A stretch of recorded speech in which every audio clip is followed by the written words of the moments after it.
Question number 11 जो है, ठीक है, वो क्या होगा आपके, define psychiatric emergency. Psychiatric emergency क्या होती है, उसकी परिभाषा, list the common psychiatric emergency. Psychiatric emergency जो है उसकी लिस्ट बनानी है। Describe nursing management of suicidal patient. ये इसलिए इंपॉर्टेंट कह रहा हूँ क्योंकि ये प्रश्न 2023 के अंदर आया हुआ है, 2023 में आ चुका है, ठीक है। इसके साथ ही आपको याद रखना है, सुसाइडल का पूरा पढ़ लेना अच्छे से। सुसाइडल जो है वो अच्छे से पढ़ लेना क्योंकि सुसाइडल पर आने की ज़्यादा संभावना है, ठीक है। ये प्रश्न जो बनाए वो करंट सिनेरियो जो होते हैं उसको देख के बनाए हुए हैं, करंट सिनेरियो देख के बनाए हुए हैं ना। यस। फिर एक और चीज आपने इसके अंदर याद रखना, क्राइसिस का, क्राइसिस इंटरवेंशन। क्राइसिस इंटरवेंशन को पढ़ लेना। हो सकता है ये क्वेश्चन में आ जाए, क्राइसिस इंटरवेंशन आ जाए। मैं जो टॉपिक बोलता जा रहा हूँ वो टॉपिक आप लिखते जाना, ठीक है। साइकेट्रिक इमरजेंसी क्या होती है, तो साइकेट्रिक इमरजेंसी यहाँ पर सिंपल फास्ट लिखा हो, मैं फटाफट बता देता हूँ। Acute disturbance of thought, behavior, mood, social relationship require immediate intervention to prevent harm to patient or other। Psychiatric emergency जो होती है, ठीक है, वो एक प्रकार का क्या होता है, विचारों के अंदर, व्यवहार के अंदर, मूड या सामाजिक संबंध जो है उसके अंदर होने वाला अचानक से क्या होता है, बदलाव या डिस्टर्बेंस होता है, ठीक है, जिसमें रोगी जो होती है उसको तुरंत ही चिकित्सा की आवश्यकता होती है, तुरंत ही क्या है, इंटरवेंशन की आवश्यकता होती है। अदरवाइज वो खुद को या फिर दूसरों को क्या पहुंचा सकता है, नुकसान पहुंचा सकता है। तो ये कहलाता है साइकेट्रिक इमरजेंसी के अंदर, ठीक है। ये 15 नंबर का क्वेश्चन है ना, 15 नंबर वाले क्वेश्चन शुरू कर दिए मैंने अब, ठीक। In this condition the patient need immediate help. इस स्थिति के अंदर रोगी को तुरंत ही हेल्प या सहायता की आवश्यकता होती है ताकि रोगी जो है उसकी जीवन को सुरक्षित रखा जा सके, ठीक है। And worries of his family member can be reduce, और उसके परिवार जो है उनकी चिंता को भी कम किया जा सके। तो एक प्रकार से साइकेट्रिक इमरजेंसी जो होती है वो क्या होती है, एक प्रकार की स्थिति होती है जिसमें रोगी को तुरंत ही किसी प्रकार की सहायता की आवश्यकता होती है। और ये इमरजेंसी किस कारण से आती है, उस रोगी जो है, ठीक है, उसके विचारों में, व्यवहार में, मूड में या सामाजिक संबंधों में कुछ अचानक से बदलाव आ रहा है उसके कारण से, ठीक। अब सबसे मेन है कि क्लासिफिकेशन ऑफ साइकेट्रिक इमरजेंसी, कौन कौन सी साइकेट्रिक इमरजेंसी हो सकती है। तो सबसे महत्वपूर्ण साइकेट्रिक इमरजेंसी जो है वो है सुसाइडल बिहेवियर और आइडिएशन। सुसाइडल बिहेवियर या आइडिएशन जो होता है वो, ठीक है। सुसाइडल बिहेवियर और आइडिएशन जो होता है उसके अंदर क्या आता है, मेनली या तो प्लान कर रहा है या अटेम्प्ट कर रहा है, या तो सुसाइडल अटेम्प्ट है या सुसाइड या प्लान कर रहा है, ऐसा है, तुरंत ही उसको मेडिकल इंटरवेंशन की आवश्यकता है। होमिसाइडल टेंडेंसीज, होमिसाइडल मतलब दूसरों को नुकसान पहुंचाना, सुसाइड खुद को नुकसान, होमिसाइड दूसरों को नुकसान पहुंचाना, ठीक है। तो ऐसी स्थिति में जो दूसरों को नुकसान पहुंचा रहा है तो उसमें भी तुरंत ही आवश्यकता है, ठीक है। एक्यूट साइकोसिस के अंदर, एक्यूट साइकोसिस मतलब अचानक से पागल जैसे हरकतें करने लग जाता है, जैसे हेल्यूसिनेशन करने लग जाता है, डिल्यूजन होने लग जाए, विचार आने लग जाए, फिक्स बिलीव होने लग जाए, सीवियर एजिटेशन हो जाए, एजिटेट हो जाए, जैसे होता है पागल की तरह करने लग जाता है बिल्कुल अचानक से, ठीक है। चीज इधर उधर फेंकने लग जा रहा है, जोर जोर से चिल्ला रहा है, अजीब सी आवाजें निकाल रहा है, या उसको कुछ भूत दिखाई देने लग जाता है, यूं कह रहा है मुझे तो भूत दिखाई दे रहे हैं, ठीक है, उस तरह का बिहेवियर, ठीक है। वायलेंट अग्रेसिव बिहेवियर हो जाए, ठीक है, वायलेंट हो जाता है, दूसरों को नुकसान पहुंचा रहा है या मारपीट करने के लिए आने लग जाता है, ठीक है। तो वो वाला बिहेवियर जो है वो भी इसी के अंतर्गत आएगा, ठीक। तो ये तो हो जाएगा साइकेट्रिक इमरजेंसी जो है उसका टाइप की कौन कौन सी साइकेट्रिक इमरजेंसी होती है, ठीक है। अब मेन चीज आती है इसके अंदर, describe nursing management of suicidal patient. 15 number के क्वेश्चन में ये आएगा ही आपके, नर्सिंग मैनेजमेंट जो होता है वो।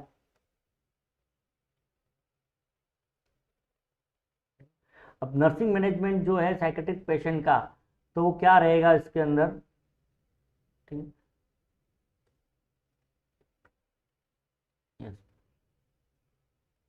तो nursing management of suicidal patient, suicidal patient जो है उसके लिए नर्सिंग मैनेजमेंट जो है वो क्या रहेगा। तो सुसाइडल पेशेंट का नर्सिंग मैनेजमेंट जो रहेगा उसमें एक तो लिखना है आपको क्या, इमीडिएट नर्सिंग एक्शन क्या रहेगा, इमरजेंसी केयर सुसाइडल पेशेंट के अंदर। हाँ, सुसाइडल पेशेंट में याद रखना, मैंने यहाँ बताया नहीं है लेकिन सुसाइडल में आपके कॉज, ज़रूर पढ़ लेना, सुसाइडल के कॉज के, सुसाइडल के क्या कारण होते हैं, ठीक है। ये एक प्रकार के क्राइसिस के अंतर्गत आता है, सुसाइड वाला जो है वो क्या है, क्राइसिस की स्थिति जो होती है उसके अंतर्गत भी आता है ये, ठीक। तो immediate nursing action emergency care में इंश्योर पेशेंट सेफ्टी, पेशेंट जो है उसकी सेफ्टी को इंश्योर करना।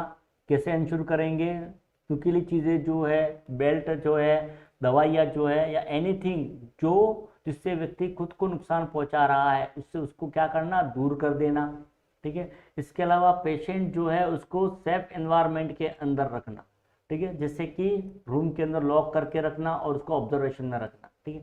ये मतलब ऐसा पेशेंट सुसाइडल अटेम्प्ट वाला जो है उसके बारे में बता रहा हूं मैं, है ना। Second one, continuous monitoring. अगला क्या रहेगा, उसका लगातार क्या होनी रहनी, मॉनिटरिंग होनी चाहिए, ठीक है। 1:1 ऑब्जर्वेशन होना चाहिए। 1:1 का मतलब एक व्यक्ति को एक व्यक्ति देख रहा है, एक व्यक्ति को एक व्यक्ति देख रहा है, वो वाला मॉनिटरिंग जो है वो होनी चाहिए, लगातार कंटिन्यूस क्लोज सुपरविजन। नजर हटी दुर्घटना घटी वाली कंडीशन होती है, यहाँ पर थोड़ी देर के लिए इधर उधर गए कि वो पंखे से लटक जाएगा, इसलिए लगातार उसको क्या है, देखते रहना है, ठीक है। जैसे अभी एक केस आया था, आपने देखा होगा, एक बच्ची है 15-16 साल की बच्ची, स्कूल में गई है 1 महीने बाद, ठीक है, मोबाइल चलाते चलाते अचानक से क्या हुआ, रेलिंग के ऊपर चढ़ी और गिर गई। तो सुसाइड वाले में क्या होता है, ऐसा ही होता है, अचानक से कभी भी विदिन 2 या 3 मिनट के अंदर व्यक्ति सुसाइड कर लेता है, पंखे से या कूद के या पॉइजन खा के किसी तरह से, ठीक है। तो ये बहुत ही इंपॉर्टेंट इसलिए मैं कह रहा हूँ क्योंकि अभी वर्तमान में इंडिया के अंदर सुसाइडल वाला जो केस है वो बहुत ज़्यादा बढ़ गए, बहुत ज़्यादा, और गवर्नमेंट जो है उसका भी क्या है, इसके ऊपर ज़्यादा फोकसिंग है, ठीक है।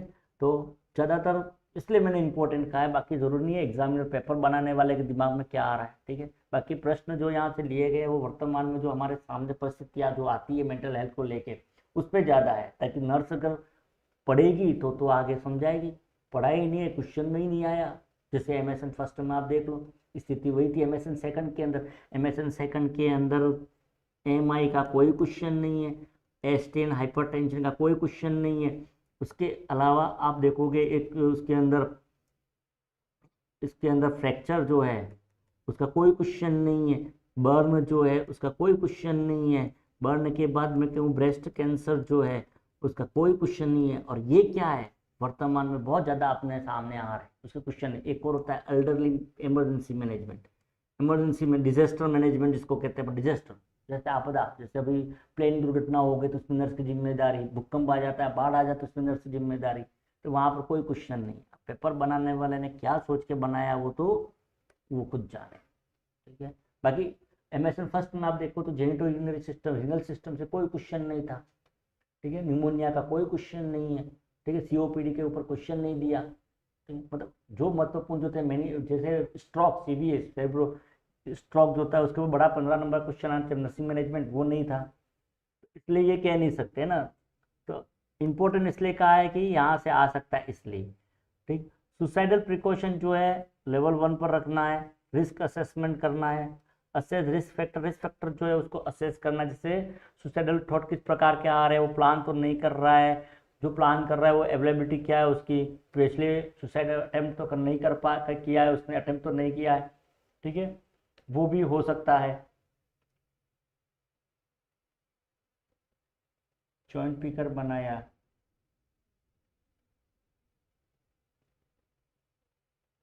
यस।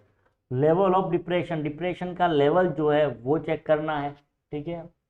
होपलेस तो नहीं है, इम्पल्सिविटी नहीं है, ये देखना है, ठीक है। तो ये मेनली पेशेंट जो है उसके रिस्क जो है उसको असेस करना है। इसके अलावा फिजिकल इंजुरीज जो है अटेम्प्ट तो नहीं कर रहा है, वो एक फर्स्ट एड जो है, ठीक है, वो प्रोवाइड कराना है। वाइटल साइन जो है उसको मैनेज करना है।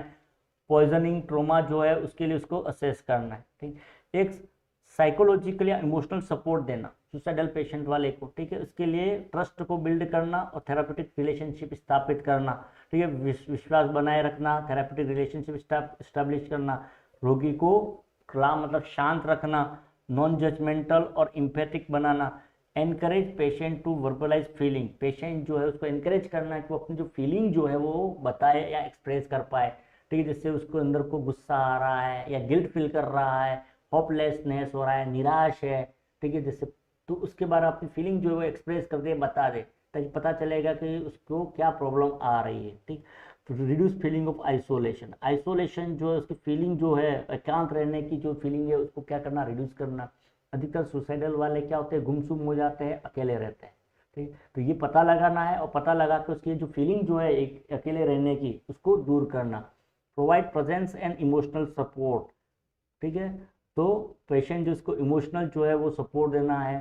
ठीक, एक फैमिली जो है उसको इन्वॉल्व करना, फैमिली जो है उसको बताना है वो इन्वॉल्व हो, वो लगातार निगरानी रखे, साथ ही साथ उसके क्या करता रहे, संवाद करते रहे। फैमिली वालों को कहना है कि उनसे संवाद करना है, गुस्सा नहीं करना है। ठीक है, यदि कोई बच्चा जो है गुमसुम रह रहा है तो अधिकतर परिवार वाले क्या करते हैं, क्या मुंह लटकाए बैठा हुआ है, ठीक है, कोई मर गया ऐसे क्या लटका के बैठा है मुंह, थोड़ा खुश भी रहा कर। लेकिन ये प्रॉब्लम नहीं देखते कि वो वास्तव में किस में जा रहा है, डिप्रेशन में जा रहा है या उसको कोई प्रॉब्लम है उसके कारण। ठीक, तो एक तो ये देखना है। एक इन्वायरमेंटल मैनेजमेंट जो है, ठीक है, वो भी ध्यान में रखना है, मतलब उसको सेफ और स्ट्रक्चर एनवायरनमेंट प्रोवाइड कराना है, मतलब ऐसा वातावरण जहाँ से सुरक्षित हो उसके लिए। ठीक है, वो कोई ऐसी चीज़ नहीं हो जिससे वो नुकसान पहुंचा सके। ठीक, एक ऐसी सभी चीज़ें जो है हार्मफुल सब्सटेंस या ऑब्जेक्ट जो होते हैं उसको क्या करना, रूम से रिमूव कर देना, उस कमरे में है तो उसको हटा देना है। जैसे सिंपल है, डिप्रेशन वाला पेशेंट है, लगता है सुसाइडल वाला, पंखा जो है दीवार पंखा की जगह, छत पंखे की जगह दीवार पंखा लगा दिया जाए। ठीक है, बेल्ट है, ऐसी कोई चीज़ है उसको हटा दिया जाए, शार्प ऑब्जेक्ट को हटा दिया जाए कमरे से। पॉइजन वाला घर में रखो ही मत, पॉइजन चूहे मारने की दवा यदि है तो उसको फेंक दो। ठीक है, तो ये चीज़ें करनी पड़ेगी। एक मॉनिटर ड्यूरिंग बाथरूम ब्रेक, मील, प्लास्टिक क्लटरी। ठीक है, तो बाथरूम जो है उसका ब्रेक कोई है उसको, या प्लास्टिक कटरी कोई चीज़ जो है उसको मॉनिटर करते रहना है, क्योंकि उससे भी वो सुसाइड कर सकता है। तो ऐसी सभी चीज़ें जिससे वो सुसाइड अटेम्प्ट कर सकता है उसको क्या करना, हटाना। फार्माकोलॉजिकल मैनेजमेंट जो रहेगा, सुसाइडल वाला पेशेंट जो होता है उसमें फार्माकोलॉजिकल, तो उसमें एंटी डिप्रेशन दी जाती है, मूड स्टेबिलाईजर और एंटी साइकोटिक डॉक्टर के द्वारा दी जाती है, समय समय पर देना है। साथ ही उसके जो साइड इफेक्ट जो होते हैं उसको भी क्या करना है, ऑब्जर्व करना है। सुसाइडल आइडिएशन यदि इंक्रीज हो रहे हैं, बढ़ रहे हैं, तो उसको भी क्या करना है, मॉनिटर करना है। तो ये मेनली क्या हो जाएंगे आपके, ठीक है, यस, फार्माकोलॉजी मैनेजमेंट। नेक्स्ट क्या हो जाएगा, पांचवा, चौथा भी खत्म नहीं हुआ है ना, पांचवा हेल्थ एजुकेशन।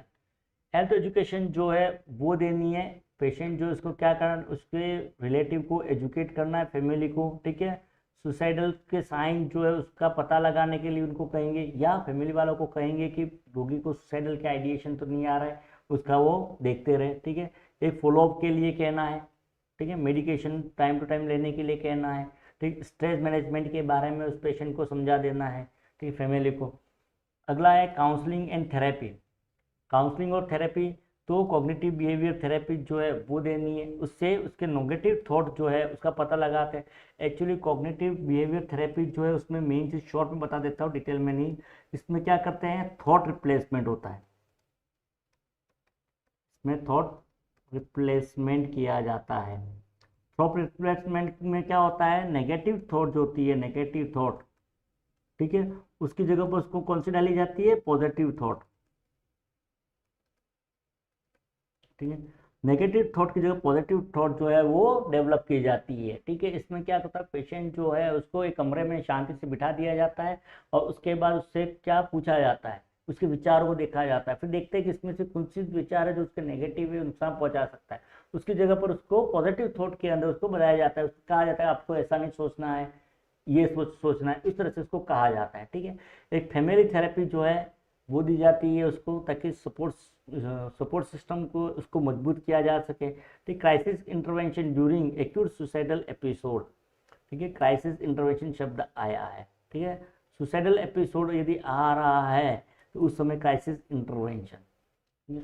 एक डॉक्यूमेंटेशन, सभी चीज़ों का क्या करना है, असेसमेंट जो भी किया है उसको क्या करना, रिकॉर्ड करना है। ठीक है, एक document suicidal risk level and precaution taken. ठीक है, तो सुसाइड रिस्क लेवल और प्रिकॉशन जो जो भी लिए गए हैं उसका भी क्या करना है, डॉक्यूमेंटेशन करना है। ठीक है, फिर आगे आएगा डिस्चार्ज प्लानिंग। डिस्चार्ज के समय क्या प्लानिंग रहेगी, डिस्चार्ज के समय अरेंज फॉलोअप अपॉइंटमेंट। हाँ, यदि पेशेंट एडमिट किया जाता है तब ये पॉइंट लिखा जाएगा, है ना, आपको लिखना ही है एग्जाम के अंदर, क्योंकि एग्जाम पॉइंट ऑफ व्यू से पढ़ता रहे हम। Psychiatric psychologically helpline number provide करवाने हैं, ठीक है, क्राइसिस के समय कॉन्टैक्ट कहाँ करना है उसके लिए हेल्पलाइन नंबर उसको बता देना है। यदि ऐसी प्रॉब्लम आती है तो आपको इन नंबरों पर 198 नंबर जो है जैसे उस पर क्या करना है, कॉल करना है। Ensure supportive environment at home, उनको कहना है कि घर में कौन सा सपोर्टिव एनवायरनमेंट जो है वो इंश्योर करे, मतलब सपोर्टिव एनवायरनमेंट जो है वो उसको उपलब्ध करवाए। तो ये हो गया आपके क्वेश्चन नंबर 11 जो था लॉन्ग आंसर क्वेश्चन जो होते हैं आपके 15 नंबर के 3 क्वेश्चन आते हैं। ठीक, पहले तो सेक्शन कौन सा था बताया था मैंने, सेक्शन जो था वो बी, ये था सेक्शन सी का पहला क्वेश्चन 11 नंबर का। ठीक है, 15 नंबर